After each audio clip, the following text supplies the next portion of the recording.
हम सब के ना माइंड में ये बिठा दिया गया कि अल्लाह कहार है, अल्लाह जब्बार है, अल्लाह जबर करने वाला है, अल्लाह पकड़ने वाला है। तो फिर मैं उसके दिल में एक स्याह धब्बा लगा देता हूँ, black dot. Hey hello and अस्सलाम वालेकुम everyone, welcome back to the youth क्लावा। और आज मैं बात करने वाला हूँ फैज़ भाई। मुझे ना एक्चुअली कल मुझसे किसी ने सवाल किया कि अरबाज़ भाई, जब एक गुनहगार ख़ताकार बंदा जैसे मैं उनका नाम नहीं यहाँ पर लेना चाहूँगा, बट उन्होंने मुझसे यूँ ही कहा कि अरबाज़ भाई, हम लोग जैसे गुनहगार बंदे हैं, तो क्या अगर हम अल्लाह से अपना दिल का हाल बताएं, अल्लाह से रोकर तौबा करें, अल्लाह से मांगें, तो क्या अल्लाह हम गुनहगार बंदों की दुआ को कबूल करेंगे, अल्लाह सुनेंगे? तो माशाल्लाह भाई, आपका सवाल जो था बहुत प्यारा सवाल था। और दोस्तों, मैं आप सबसे भी ये चाहूँगा कि जितना हो हमसे क्वेश्चंस करें, ताकि हम आपके क्वेश्चंस के जवाब को खोज कर शरीयत के हिसाब से उसके जवाब को आप तक पहुंचाने की कोशिश करें, इस वीडियो के थ्रू, इस चैनल के थ्रू, है ना। तो जो उन्होंने जो सवाल किया ना फैज़ भाई, वो सवाल मेरे ऊपर भी हैबत तारी हो गई और मैंने ख़ुद के बारे में भी ये सोचने लगा कि क्या सच में हम जितने गुनहगार हैं, हम खुद को भी देख लें कि हमारी ज़िंदगी कितनी गुनाहों में डूबी हुई है ना फैज़ भाई।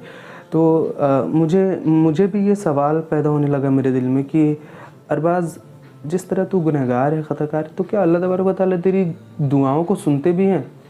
तो जब मैंने पढ़ा ना, मैंने मूसा अलैहिस्सलाम के दौर का एक वाक़या पढ़ा कल, तो माशाल्लाह मेरा दिल बहुत मुतमईन हुआ और मैं चाहूँगा कि आप सबको भी सुनाऊँ, आपको भी वो चीज़ें बताऊँ।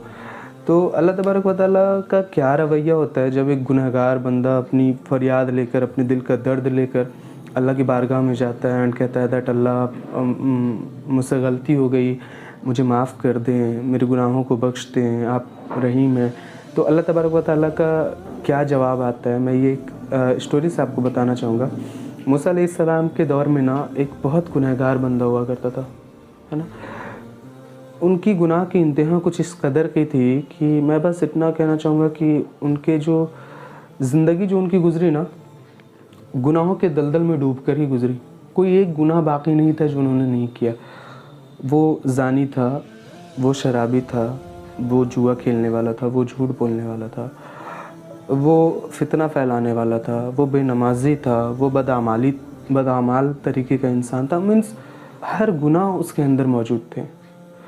तो क्या हुआ ना कि मूसा अलैहिस्सलाम के दौर में जब लोग थे ना, तो लोग उससे परेशान होकर उसे दरगुज़र कर दिए, यानी दर-बदर कर दिए। उन्होंने कहा कि अब तुम्हारा इस गांव में कोई रहना सहना नहीं है, क्योंकि तुम चोर हो, उचक्के हो, तुम ज़ानी हो एंड हर तरह के गुनाह तुम्हारे अंदर हैं, तो तुम्हारा अब इस बस्ती में कोई काम नहीं। तुम ये बस्ती छोड़कर जा सकते हो, वरना तुम्हें जान मार देंगे। तो सब ने उस बंदे को ना धुतकार कर, लात मार कर और फेंक दिया बस्ती से बाहर। तो वो बंदा ना जाकर पहाड़ के ऊपर बैठा। 3 दिन उसने पहाड़ पर गुजारे। तो 3 दिन में उसके पास ना तो खाने के लिए कुछ था, ना ही पीने के लिए कुछ था। तो वो दिन ब दिन कमज़ोर होता चला गया। और जब उसे महसूस हुआ ना कि उसका आखिरी वक्त आ गया है, मैं ये बताते हुए बहुत प्राउड फील करता हूँ कि अल्हम्दुलिल्लाह, अल्लाह तबारक व तआला का मैं बंदा हूँ। मैं अल्लाह तबारक व तआला को मानने वाला हूँ, है ना। हम सब अल्लाह को मानने वाले मुसलमान हैं। मैं किस लिए प्राउड फील कर रहा हूँ ये आपको मैं आगे बताऊँगा फैज़ भाई।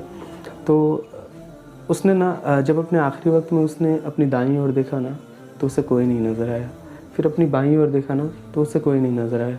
फिर अपने पीछे देखा, अपने आगे देखा, उसे चारों तरफ कोई नहीं नज़र आया ना। तो वो बंदा आँख में आंसू लिए ऐसे आसमान की तरफ देखता है और हाथ जोड़कर कहता है, ऐ मूसा के अल्लाह। उसने अभी भी ये नहीं कहा कि ऐ मेरे अल्लाह। वो गुनहगार बंदा अभी भी यही कह रहा है, ऐ मूसा के रब, मैंने सुना है कि जिसका कोई नहीं होता ना, उसका तू होता है। तो आज मैं भी बेसहारा हूँ, मजबूर हूँ, परेशान हूँ। सब ने मुझे धक्के मार कर भगा दिया, तो क्या तू भी मुझे धक्के मार कर भगा देगा? अल्लाह की गैरत गवारा नहीं हुई कि अल्लाह तबारक व तआला उसकी दुआओं को ना सुने।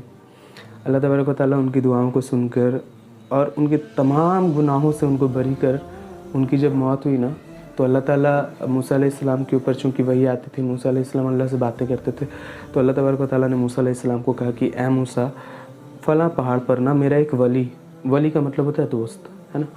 फ़लाँ पहाड़ पर मेरा एक दोस्त पर्दा फरमा गया है, इंतकाल हो गया है, जाओ उसकी मैयत का इंतज़ाम करो और सारे लोगों से कह दो कि जो इसके मैयत के पीछे रहेगा ना, उस सारे लोगों का गुनाह माफ़ कर दिया जाएगा। सुभान अल्लाह। अल्लाह सुभान व तआला कितने करीम है और हमसे कितनी मोहब्बत करते हैं ना। हम यू नो व्हाट, हम सब के ना माइंड में ये बिठा दिया गया कि अल्लाह कहार है, अल्लाह जब्बार है, अल्लाह जबर करने वाला है, अल्लाह पकड़ने वाला है, अल्लाह ताला मतलब अज़ाब देने वाला है। पर यू नो व्हाट, अल्लाह ताला ख़ुद अपने कुरान में ना कई दफ़ा इरशाद फरमाता है कि मैं करीम हूँ, मैं रहीम हूँ, मैं माफ़ करने वाला हूँ, मैं तुम्हारी तौबा का इंतज़ार करने वाला हूँ, मैं तुमसे मोहब्बत करने वाला हूँ, मैं तुम्हें चाहने वाला हूँ। तो ये हम भूल चुके हैं, इसलिए आज हम डिस्ट्रैक्ट होते जा रहे हैं अपने रास्ते से। हमें इस बात का खौफ पैदा हो जाता है ना कि अरे यार, यू नो व्हाट फैज़ भाई, शैतान का ना बहुत सारा चाल होता है और उसमें से कई दफ़ा शैतान ऐसा चाल चलता है जो हम समझ नहीं पाते हैं। होता क्या है ना बेसिकली कि हमारे माइंड में ये ख्याल आ जाता है कि यार हमने तो अपने 24, 25, 27 ईयर्स की लाइफ में मैक्सिमम गुनाह ही किए हैं, हमारे लाइफ में तो नेकी नाम की कोई चीज़ है नहीं। तो अब अगर हम अल्लाह तबारक व तआला की बारगाह में जाकर तौबा करेंगे तो अल्लाह तबारक व तआला हमारी तौबा को कबूल करेंगे नहीं, है ना। अब वहाँ से शैतान फिर ये फितना फैलाते हैं कि यार अब क्या करें, तो गुनाह पर गुनाह, गुनाह पर गुनाह, गुनाह पर गुनाह, हत्ता कि अल्लाह तबारक व तआला कुरान में इरशाद फरमाते हैं कि जब कोई बंदा गुनाहों से तौबा नहीं करता और गुनाह पर गुनाह करते जाता है तो और वो डॉट फिर बढ़ते बढ़ते बढ़ते बढ़ते ना पूरे दिल को काला कर देता है। ये इसलिए होता है चूँकि हम पढ़े नहीं हैं, हमें पता नहीं है कि अल्लाह कितनी करीम है। हम कुरान से दूर हो चुके हैं ना। अगर हम कुरान के करीब जाते, कुरान को पढ़ना सीखते, कुरान के तर्जुमे को पढ़ते तो हमें पता चलता कि नहीं अल्लाह ताला जितने कहार हैं उससे ज़्यादा करीम भी हैं। तो हम अपनी गुनाहों भरी ज़िंदगी से कोशिश करते हैं आने की कि हम सिरात मुस्तकीम पर आ जाएं, अल्लाह तबारक व तआला से अपने ताल्लुक़ को मजबूत कर लें, अल्लाह तबारक व तआला से सुलह कर लें। बट हमारे माइंड में ये पहले से ही शैतानी फितना फैल चुका है कि हमारी गुनाहों की माफ़ी नहीं है, जबकि अल्लाह तबारक व तआला क्या करते हैं कि उस बंदे के गुनाहों को माफ़ करते हैं और इस कदर माफ़ करते हैं कि अल्लाह तबारक व तआला ये ऐलान करवाते हैं मूसा अलैहिस्सलाम से कि जो इस बंदे के पीछे नमाज़ पढ़ेगा ना, उसकी गुनाहों अब तक की उसकी सारे गुनाहों को माफ़ कर दिया जाएगा। सुभान अल्लाह, हमारे अल्लाह इतने रहीम हैं। तो यू नो अल्लाह तबारक व तआला से मांगना चाहिए, अल्लाह से ना फरियाद करनी चाहिए। जब बंदा अपने दिल का दर्द लेकर अल्लाह की बारगाह में पेश होता है ना, तो अल्लाह तबारक व तआला उसकी तरफ देखकर मुस्कुराते हैं, अल्लाह उसके इस्तकबाल के लिए। ये हमारे नज़र में ताकत है ही नहीं कि हम अल्लाह को देख पाएँ। अगर हम ये चीज़ देखते हैं ना फैज़ भाई, तो वल्लाही मैं कहना चाहूँगा ना कि हमारा दिल फट जाता अगर हम अल्लाह की मोहब्बत को देख पाते तो। बट हम मज़हब इस्लाम को मानने वाले हैं ना, हम ईमान वाले हैं ना। तो मैंने जैसा प्रीवियस वीडियोज़ में भी बताया फैज़ भाई, आप सबको बताया, आपने भी कहा कि ईमान का मतलब है मानना, ना कि सिर्फ जानना, है ना। मैंने कहा था ना, तो अल्लाह को मानना ही तो है ना ईमान, कि हम माने इस चीज़ को कि अल्लाह तबारक व तआला मुझसे मोहब्बत करते हैं, अल्लाह मेरी गुनाहों की तौबा का इंतज़ार करते हैं, अल्लाह हमें बख्श देते हैं। तो जब तक ये मेंटालिटी हमारी क्लियर नहीं होगी ना, तब तक हमारा लाइफ ऐसे ही डिस्ट्रैक्शंस में चलता जाएगा। हमें अल्लाह से मांगना चाहिए, हमें अल्लाह तबारक व तआला के सामने ना गिड़गिड़ाना चाहिए। जैसे एक बच्चा अपने बाप के सामने रोता है ना, तब पापा मुझे साइकिल चाहिए चाहिए चाहिए चाहिए, मुझे आप ही दिलाओ, मुझे ला कर दो, मैं खाना नहीं खाऊंगा, मैं पानी नहीं पीऊँगा, मैं स्कूल नहीं जाऊँगा, मैं फ़लाँ नहीं करूँगा, फ़लाँ नहीं करूँगा, फ़लाँ नहीं करूँगा। तो बाप आखिरकार में मान जाता है ना कि चल ठीक है, मैं तुझे साइकिल दिला ही देता हूँ, अब तो तू जाएगा पढ़ने, अब तो तू सारा काम करेगा। अल्लाह सुब्हानहू व तआला भी ना उसी तरह है, अल्लाह को लाड चाहिए होता है। यूँ आज के वक्त में हम दुआ कैसे कर दें, this is not the right way. दुआ का मतलब पता है क्या होता है कि अल्लाह से ताल्लुक़ बनाकर बातें करें, मांगे ना अल्लाह से, अकेले बैठ जाएं मस्जिद में, जब सब चले जाए ना नमाज़ पढ़कर, तब मस्जिद में अकेले बैठ जाना चाहिए हमें, हाथ उठाकर अल्लाह तबारक व तआला से बातें करनी चाहिए। दैट अल्लाह आप नहीं देंगे तो कौन देगा, मैं आपका बंदा हूँ, मुझे आप नहीं देंगे तो कौन देगा, मैं जाऊँ कहाँ, मैं किससे मांगने जाऊँ, मैं किसके पास जाऊँ, कौन है मेरा रहबर, कौन है मेरा मालिक। मेरे मालिक तो आप हैं, मेरे खालिक तो आप हैं, तो देना तो आप नहीं है मुझे, मैं और कहीं जाने वाला हूँ नहीं, और मुझे देना होगा आपको। जब अल्लाह से ज़िद लगाएंगे ना हम, अपने दिल का फरियाद कहेंगे ना कि अल्लाह गुनाहों से थक चुका हूँ, अल्लाह बहुत गुनाह हो चुके हैं, अल्लाह परेशान हो चुका हूँ खुद से, अल्लाह शैतान के फितरों से दूर नहीं हट पा रहा मैं, तो यकीन जाने फैज़ भाई, यकीन जाने मेरे भाई कि अल्लाह तबारक व तआला ना हिदायत अता फरमाने वाले हैं।